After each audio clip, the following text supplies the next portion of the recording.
नमः शिवाय। जिन गणपति का नाम है रिद्धि सिद्धि दातार, गौरी शंकर है तुम्हें नमस्कार बहुबार। पिपलिका सी वाणी मेरी उस पर है यह उत्साह, शिव चरित्र के सिंधु की ले आऊं मैं था।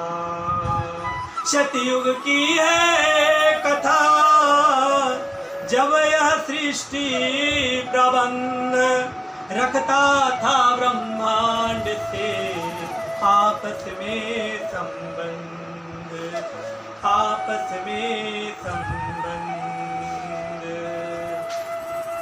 धर्म प्रेमी सज्जनों, माताओं बहनों, आप लोगों के सामने में शिव चरित्र की एक कथा सुना रहा हूँ जो तीज पर्व पे आधारित है, जिनको तीजा उपास बोलते हैं उन्हीं पे आधारित है।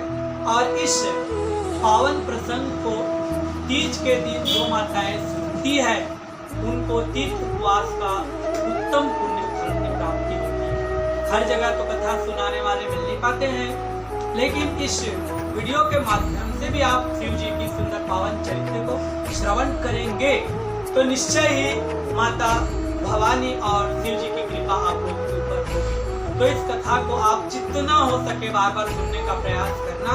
तीज के दिन सुनने से तो अति उत्तम फल की प्राप्ति होती है।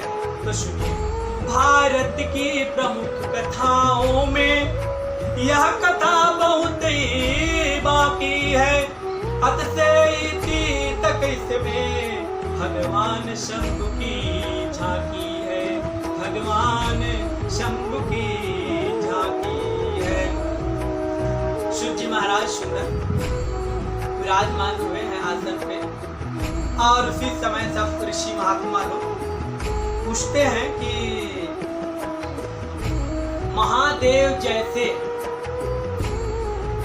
परम पिता को पति रूप में जो प्राप्त करने वाली भवानी पार्वती, उसने क्या ऐसा काम किया, क्या ऐसे उन्होंने पूजा आराधना की जिससे भगवान भोलेनाथ इतने करीब पहुंच करके उनकी अर्धांगिनी के रूप में वो सुंदर प्रसिद्ध हुई। इनके बारे में हमें सुनाई है। तो कहे कि वास्तव में देखा जाए तो ब्रह्मांड में सबसे प्यारी जोड़ा है, वो है भवानी पार्वती और भोलेनाथ के निराले जोड़े हैं।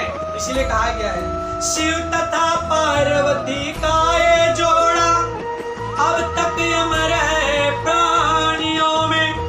वे महायति है यतियों में, यह महासती है सतियों में।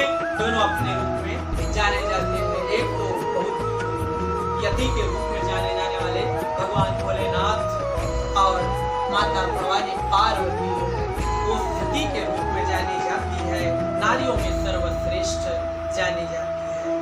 तो क्या ऐसी है जो माता को बेटी बनकर के आना पड़ा, और किनकी बेटी बनकर के आई, ये बड़ी अच्छी कथा है, आप लोग ध्यान से सुनो। जो अर्ध आसन को प्राप्त करती है शिव जी के, वो क्या ऐसे पुण्य का प्रभाव है, तो शिव जी महाराज जो बताए हैं उनके अनुसार में आप लोगों को बता रहे हैं। धन्य है वो माता और धन्य है वो पिता जिसके यहाँ स्वयं आदि शक्ति माता बेटी बन करके आई है। तो वो माता कौन है? धन्या ही मेनका देवी यश्याम जाता सुता सती। धन्य है वो मेनका माता जिनकी बेटी बनकर के, पुत्री बनकर के स्वयं माँ आदि शक्ति भवानी आती है। तो माता मेनका और हिमवान दोनों पति पत्नी हैं। तो हिमवान के बारे में आप सब सुनते हैं, जिनको हिमालय राज के नाम से भी जानते हैं। तो वो स्थावर रूप में भी रहते हैं, माने पर्वत रूप में, और जंगम रूप में भी रहते हैं, चलायमान रूप में। ये प्रसंग विस्तार रूप में पुराण में सुनने को मिलता है, शिव पुराण में सुनते हैं इसके बारे में, और रामायण आदि में भी सुनते हैं। तो उन्हीं की पत्नी हुई मेना। तो मेना रानी कौन है? ये पितरों की कन्या है, जिन्होंने लोक माता के नाम से भी प्रसिद्धि को प्राप्त किया है।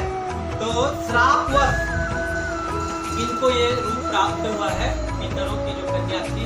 तो इनके बारे में एक प्रसंग आता है, श्वेत द्वीप, जो भगवान विष्णु का लोक को श्वेत द्वीप कहते हैं। यहाँ पे दर्शन के लिए बहुत सारे सब ऋषि मुनि महात्मा देवता सब पहुंचे हुए थे, और पितरों की कन्याएं भी वहीं पे जाती है।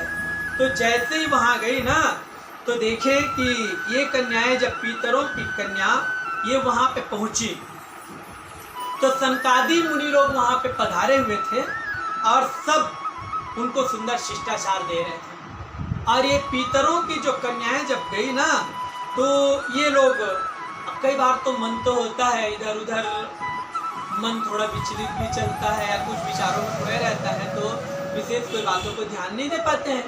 इन मुनियों की ओर ध्यान नहीं दे पाई ये कन्याएं, पितरों की जो कन्याएं हैं, और प्रणाम नहीं की, शिष्टाचार नहीं की। मुनि लोग जब देखे ना कि एकदम ऐसे ही देख रही है, हाथ पर खड़ी हुई है, शिष्टाचार भी नहीं जानती है, तुरंत ही मुनियों ने श्राप दे दिया कि तुम इस गर्व का फल भोगोगे। माने वो गर्व का रूप हो गया कि बड़ों बुजुर्गों को सम्मान ना देना, शिष्टाचार से विहीन होना, ये थोड़ा अपराध की श्रेणी में आ जाता है। संतों को ये बात अच्छी नहीं लगी और श्राप दे दिए, कहे तुम लोग तो पितरों के दिव्य कन्या हो करके भी ये मानव जैसे अहंकार भाव को, गर्व भाव को रखते हो, तो जाओ तुम लोग नर भाव को ही प्राप्त करोगे और इस पावन स्वर्ग लोक से तुम दूर हो जाओ। यहाँ ज्ञान की बातें आती है कि माननीय, पूजनीय, सम्माननीय लोगों को जो हमें सुंदर शिष्टाचार, मान सम्मान देना चाहिए, वो अगर हम नहीं देते हैं ना, तो इनसे हमें श्रापित होना पड़ सकता है। ये बात ध्यान में रखना। इसीलिए बड़े बुजुर्गों का मान सदा रखना चाहिए। गुरु है, माता पिता है, साधु संत है, इनका सम्मान जरूर हमें करना चाहिए, नहीं तो हमें ना बहुत गंभीर भोग भोगना पड़ता है। ये बात जरूर याद में रखनी चाहिए। तो आज जिन कन्याओं से भूल हुई ना, इनके कारण उनको श्राप लग गया। मुनि लोग जब ऐसे श्राप दे दिए ना कि तुम्हें मानव योनि में जाना पड़ेगा, तो रोने लगी और रोते हुए प्रार्थना की कि कोई आप उपाय हमें बताइए। तो मुनि लोग बोले, सभी को यथा शांत करा करके बोले कि मैना, तुम हिमालय गिरी की पत्नी होगी और जहां पार्वती नाम की तुम्हारी बेटी होगी, स्वयं माता आदि शक्ति ही तुम्हारी बेटी। कहने का मतलब ये है कि संतों का हृदय कोमल होता है, जल्दी वो भावुकता में आ जाता है। उन लोगों को रोते भी लगते देखे ना, तो भावुकता में आ गए और बोले कि ठीक है, हम तुम्हें क्षमा करते हैं, लेकिन जाना तो होगा, वहां भी जाओगे तो जाओ, तुम्हारा कल्याण हो। तो बोले कि मैना, तुम आदि शक्ति को स्वयं पुत्री के रूप में प्राप्त करोगे और वही तुम्हारी बेटी पार्वती कहलाएगी। तो यही मैना माता है जिन्होंने समय अनुसार माता भवानी को पार्वती के रूप में, बेटी के रूप में प्राप्त किया और शिव जी से जिन्होंने ब्याह रचाए। तो इनकी कथा भी बड़ी अच्छी आती है, तो इनको आप लोग सुने।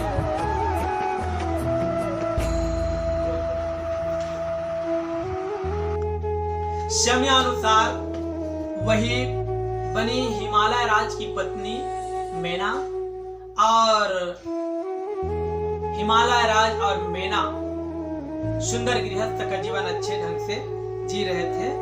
एक समय सभी देवता माता भवानी आदि शक्ति को याद किए और सुंदर उनकी स्तुति करने लगे।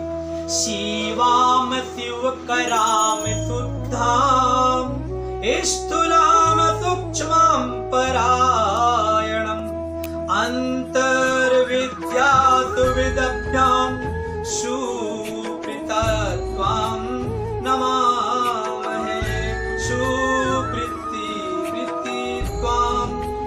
नमामहे। माता भवानी प्रकट हुई और देवता लोग बोले, माता आप शिव की पत्नी बनने के लिए एक बार फिर आइए। जैसे आप दक्ष पुत्री बनकर के सती बनकर के आई थी ना, वैसे ही शिव पत्नी बनने के लिए एक बार फिर आप तैयार हो जाओ ना माता अम्बा से स्तुति के देवता लोग। तब देवी बोली, इस समय मेरे प्रति भक्ति भाव से मैना सेवा करती है और उन्हीं के यहाँ फिर अवतार लूंगी और लौकिक गति दिखाऊंगी। माने जो एक बेटी जिस तरह से माता पिता के बीच में अपने जीवन जीती है वो सब चीज मैं दिखाऊंगी। और देवी यूं बोल करके अंतर ध्यान हो गई। मैना और हिमवान बहुत कठिन तप किए। प्रसंग आता है कि 27 वर्षों तक के देवी आराधना करते रहे मैना और हिमवान। आखिर में एक दिन देवी माता प्रकट हुई और प्रकट होकर के बोली, वर मांगो वरम ब्रूहि। तब वर मांगे, कहे मैं 100 दीर्घायु पुत्रों की मां बनूं। सुंदर योग्य दीर्घायु पुत्रों की मां बनने के वर मांगती है मैना और बोली, एक सुंदर सी जो त्रिलोक में पूजित हो ऐसी मेरी कन्या हो, ऐसी मेरी बेटी। तब देवी माता बोली, मैं तुम्हारी पुत्री बनकर के आऊंगी क्योंकि त्रिलोक पूजित तो मैं ही हूँ। सूतायहं संभविष्यामि संतुष्टा तव भक्तितः। माता बोली, मैं तुम्हारी भक्ति से संतुष्ट हूँ, इसलिए तुम्हारी बेटी बनने के लिए भी मैं तैयार हूँ।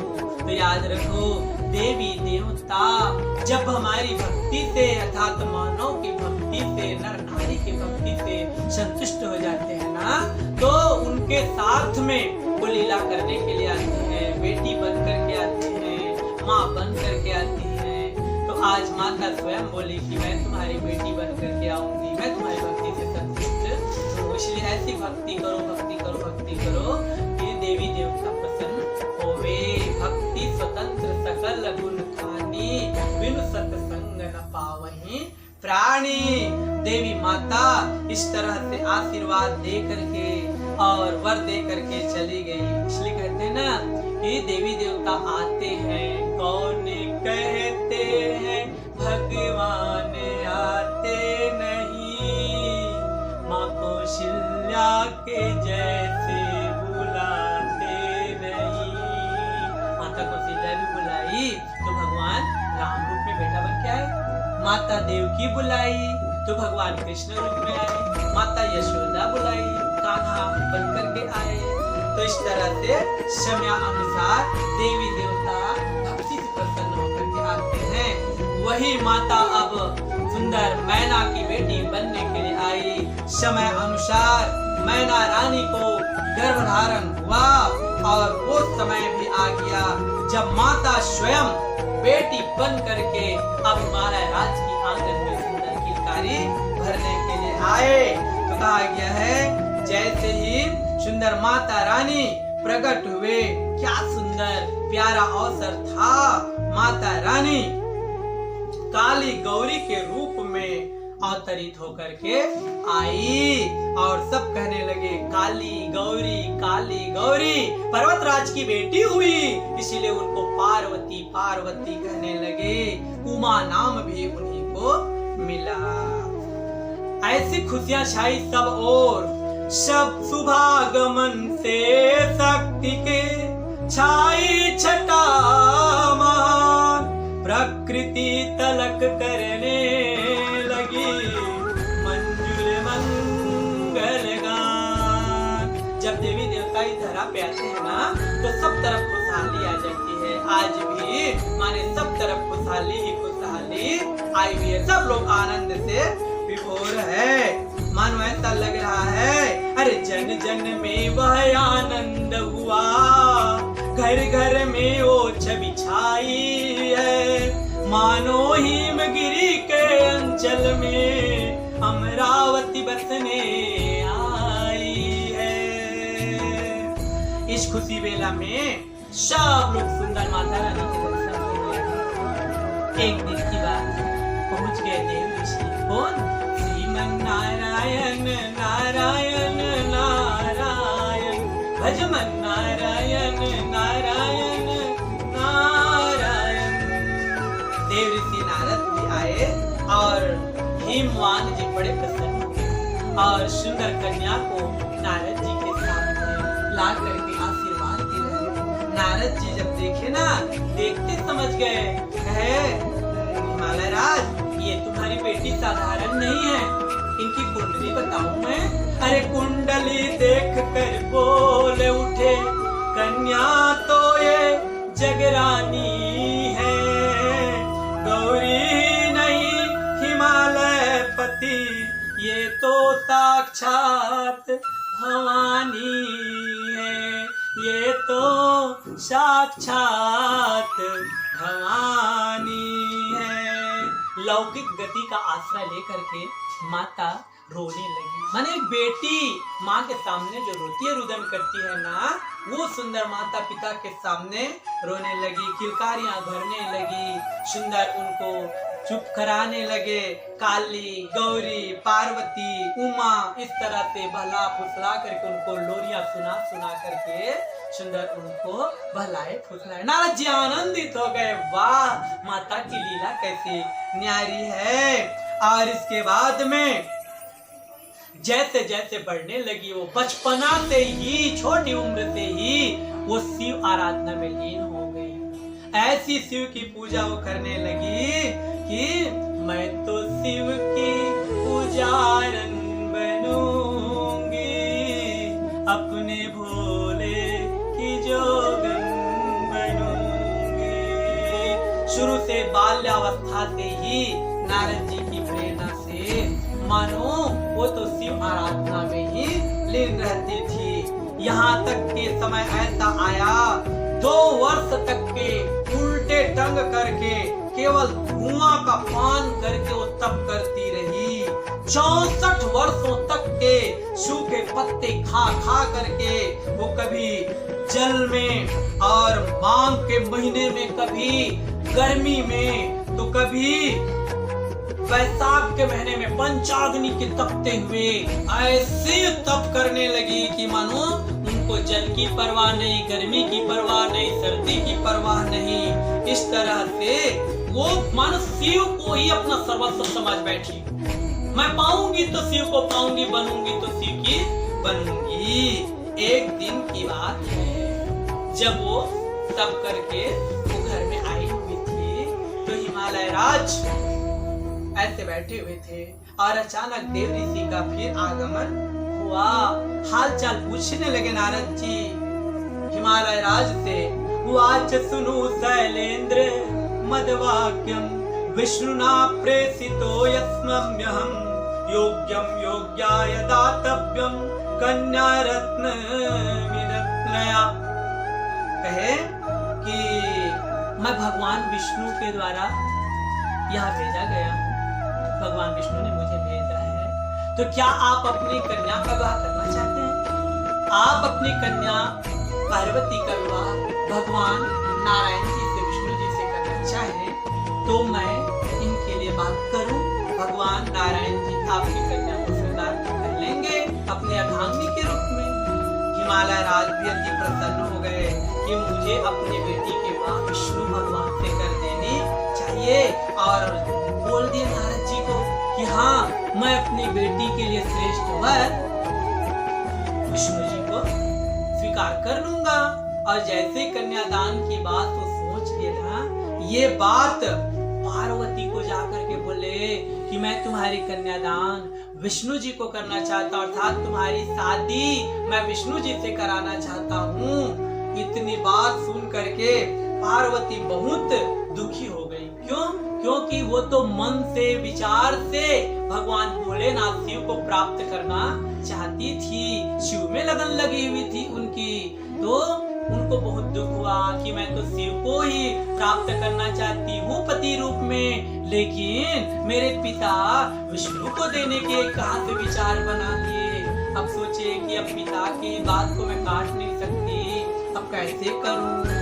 तभी वो दुखी होकर के बैठी हुई थी। सखियां आई और सखियों ने जब पूछा तो सखियों से चर्चा की कि मैं तो भोलेनाथ को अपने जीवन साथी बनाना चाहती हूँ, आप लोग कोई मेरी मदद करो। सखियां बोली कि चलो अपने पिता के घर छोड़ो और फिर शिव को पाने के लिए निकल पड़ो।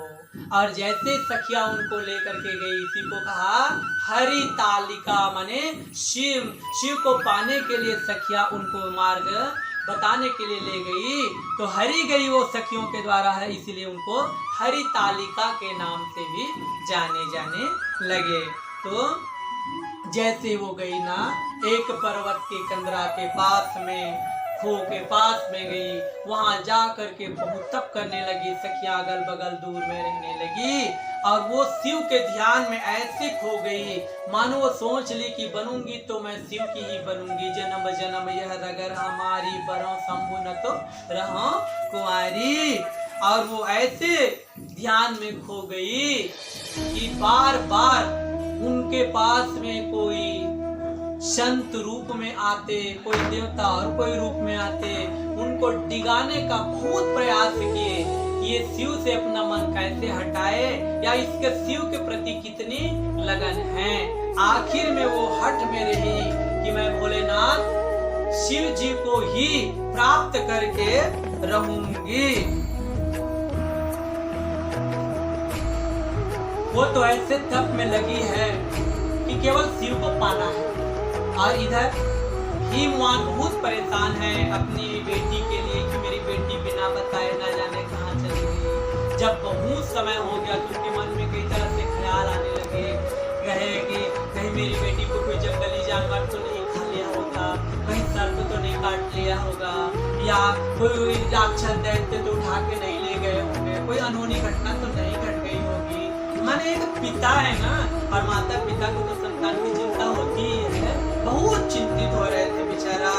और इधर पार्वती ऐसी जगह में पहुंची है जहां नदी सुंदर बह रही है और वहीं एक कंदरा के पास बालुका में रेत की, नदी की रेत की शिव की सुंदर शिवलिंग, शिव प्रतिमा बना करके ऐसी पूजा करती है कि कभी निराहार रह करके आराधना करती रहती है। उनको न खाने की सुध है, न सोने की सुध है, बस शिव शिव शिव शिव, मैं तो शिव को ही पाऊंगी।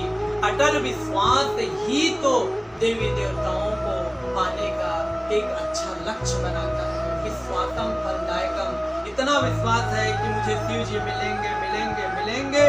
आखिर में भादो महीना के शुक्ल पक्ष की जो तृतीया है, जिनको हम लोग ये तीज पर्व के रूप में मनाते हैं, माता बहनें उपवास जो करती है ना, वो यही पार्वती के इस तप को देख करके उन्हीं के अनुकरण करने के लिए कि हमें भी पार्वती की तरफ भोलेनाथ पति रूप में मिले।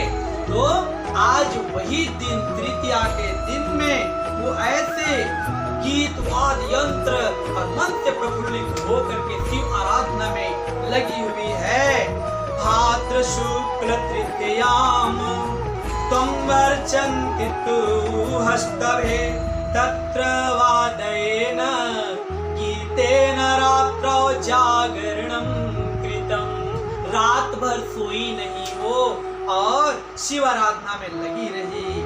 भादो महीना के शुक्ल पक्ष के हस्ता नक्षत्र तृतीया तिथि को विधिवत जब उन्होंने पूजा किया, रात भर जागरण किया और शिव को रिझाने में लगी रही ना, आखिर में भोलेनाथ जी का आसन डगमगाया और भोलेनाथ जी वहीं पे तुरंत प्रकट हुए और एक कन्या के सामने प्रकट होकर के उससे बोले, कहे तुम बोलो तुम्हारी मनोकामना क्या है। बोले भोलेनाथ ऐसी आप कृपा कर दो कि मेरे पिता आपको मेरे कन्यादान करने के लिए तैयार हो जाए और मैं सदा के लिए आपकी अर्धांगिनी बनूं। भोलेनाथ ने उनकी इस निर्मल सुंदर शुद्ध भाव को समझ लिया और आशीर्वाद प्रदान किया कि जाओ पार्वती, तुम्हें ऐसा ही प्राप्त हो, तुम्हारे पिता सुंदर कन्यादान करने के लिए स्वीकार करेंगे। और शिव जो चाहते हैं वही होता है, मनुष्य जो चाहे वो जरूरी नहीं है। लेकिन अगर मनुष्य के ऊपर देवी देवता की कृपा हो तो फिर वही होते हैं जो देवी देवता करते हैं। तो भवानी पार्वती को भी शिव के अर्धांगिनी बनने का अवसर ऐसे मिला। भगवान भोलेनाथ बोले, प्रसन्नो यस्मि मया प्रोक्तम वरम ब्रूहि वरानने। मैं तुम्हें अपने जीवन संगिनी अर्धांगिनी बनाने के लिए तैयार हूँ। और इसके साथ में इस आशीर्वाद से फिर भवानी पार्वती ने समयानुसार अपने पिता के द्वारा शिव शंकर को सुंदर कन्यादान के रूप में प्राप्त कराई गई और शिव शंकर की अर्धांगिनी बनी और उनके सुंदर अर्धांग में वो समा गई, बैठने लगी। तो यही है कि एक कन्या ऐसी भक्ति की कि आखिर में वो अपने इस भक्ति से भगवान भोलेनाथ को प्रसन्न की, रिझाई और भोले की प्यारी बन गई, जो आज भी जगत में विख्यात है। नारी जाति के लिए एक आदर्श बन गई है कि वास्तव में शिव भक्ति सच्चे मन से करोगे तो शिव की मिलने में देर नहीं है। बोलिए शंकर भगवान की जय। जो नारियां इस प्रसंग को तीज पर्व के दिन में सुनती है उनके ऊपर भोलेनाथ और माता भवानी की विशेष कृपा होती है। इसलिए माताओं बहनों, आज के दिन जरूर इस प्रसंग को जितने बार हो सके सुनो, रात में सुनो, दिन में सुनो, दोपहर में सुनो और तीज पर्व का पावन लाभ उठा लो। तो किस तरह से तीज पर्व रहना चाहिए, क्या करना चाहिए, क्या नहीं करना चाहिए, आने वाले वीडियो में ये बनाएंगे। ओम नमः शिवाय।